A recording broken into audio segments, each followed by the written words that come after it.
seed, and there was a lot of pressure to just get to the championship four because you feel like as a number one seed you know feel somewhat entitled to get there. And I think this year for us being the fourth seed and kind of in the mix, it's going to be a very difficult round, and you just have to execute really well. Like I said, you have to bring speed, and you know there's really no magic. You just got to go out there and do the best you can. It's rare that the defending championship four returns the next year to the round of 8. Is it?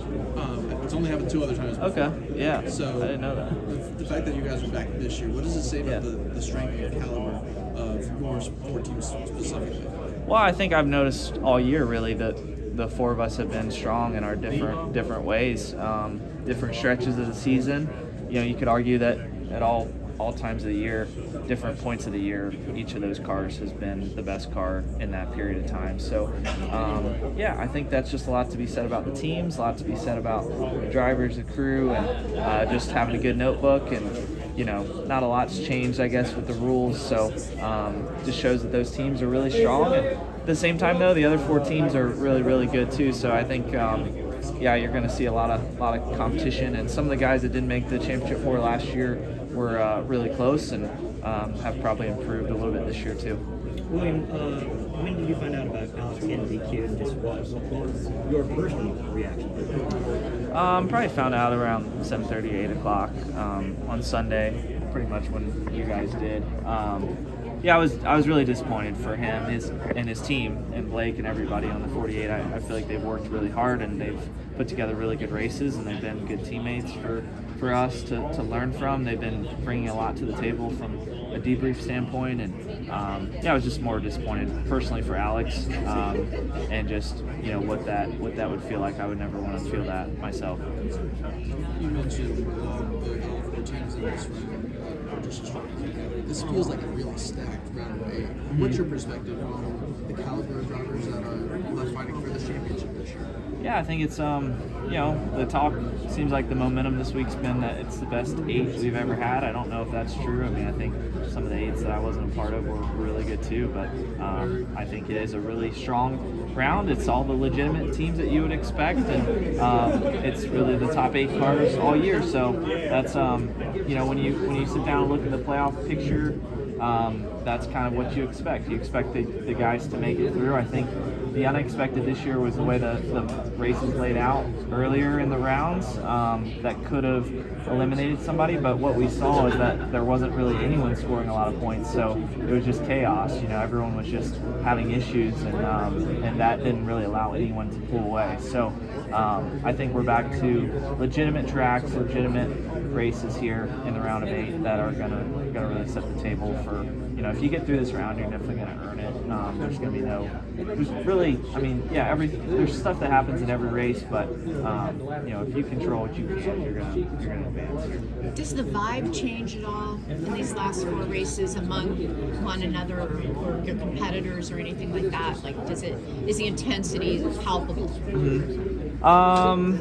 It's definitely palpable for sure. I mean, I think the intensity rises with the kind of what's on the line, for sure. But I personally don't really read too much into my competitors. I think I try to look at what's on the racetrack, and if there's any nuggets or info I can do to gain an advantage, I'll do that. But I'm not really playing mind games or anything like that. I feel like it's just trying to go out there. Once you put the helmet on, it's going to be a battle between the 8 of us, and you guys will watch it on Sunday and be excited. That's interesting, because there was a time when the Final 4 where Tony Stewart would screw with people, or Carl Edwards, or those guys. So it is a little bit more chill than I mean, I think it's just it's such a different game out there when you put the helmet on, and everyone's just realizing that now with social media. You have so much more access to see what people say during the race and how they manage the race, and it's just for me personally, I think that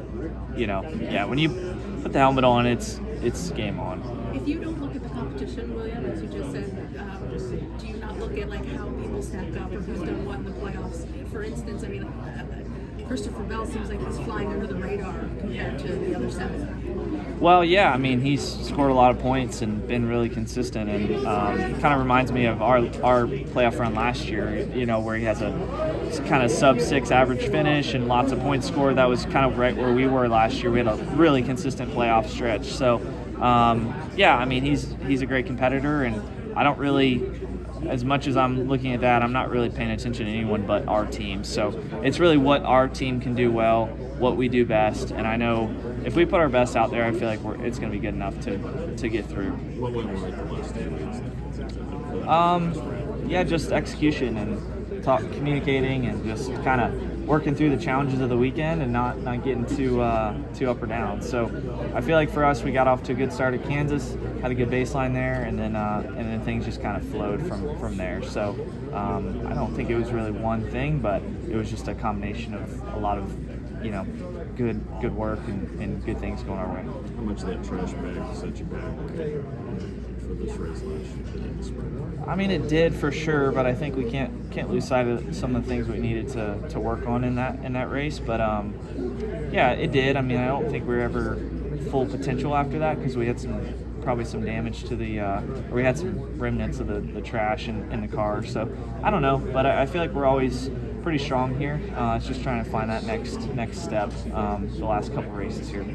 This is the third time ever that the previous year's championship 4 advanced to the round of 8 the next year. What do you feel like it says about you and the other 3 teams? Well, yeah, I was asked that a little bit ago. I feel like it's just at any point of the year, one of the 4 of us has been the dominant car. So, I just feel like the teams and the drivers are really stout, and I feel like those teams just know how to get the most out of their weekends. And we've had our ups and downs, and I feel like each team in that 4, like you said, has had our ups and downs. The rules haven't really changed, so I feel like that's probably helped. And then I think, honestly, there's a couple guys that didn't make the Final 4 last year that are probably better than what they were last year. So, I'm kind of expecting anything. I'm not really, like I said earlier, I'm not really paying attention too much to what they're doing. I'm really just trying to get the most out of my car and my team. But this does seem like a pretty deep round. Oh, yeah, for sure. Yeah, I think, I mean, we all thought looking at this playoff schedule, like there was going to be some unpredictability, but really what happened is no one scored any points. So really there weren't, like Watkins Glen, we crashed and we lost like 5 points to the bubble. And it's just, no one really capitalized on the unpredictability of the first 2 rounds, but all that goes out the window now. It's going to be legitimate tracks, and if you perform, you're going to make it through. Mm-hmm. When you were at F1 yesterday, what was one thing that you looked at and you were like, man, I wish we did this. It'd be cool if we did this here. Yeah, many things. I mean, I think very efficient, which I like, very, very scheduled and structured. Just the use of the space was really, really cool to see how they use the infield and the garages. And then just the drivers and their focus level, the quality of food that they eat, just every little detail I felt like was really strong. And the drivers seem in a really good headspace when they go out to race. And the garages, the way they utilize the garage stalls and how you funnel into the area where they work. And it's just a really positive environment, lots of energy around it, and things that we could learn, but also things that we do great here that I'm sure they could learn from, and they are trying to learn from, talking to those guys. So it was just a cool experience. Yeah. William, obviously Hendrick is really good here at Vegas. Kyle's obviously won 3 of the last 7. What makes you guys as an organization so good here, and does that give you confidence coming into this race, obviously? Well, I think we've been good here. I think we've had our moments, and the 5s definitely had their moments where they've been really good here. So trying to learn from that and just put it all together to be really good this weekend. Thank you, William.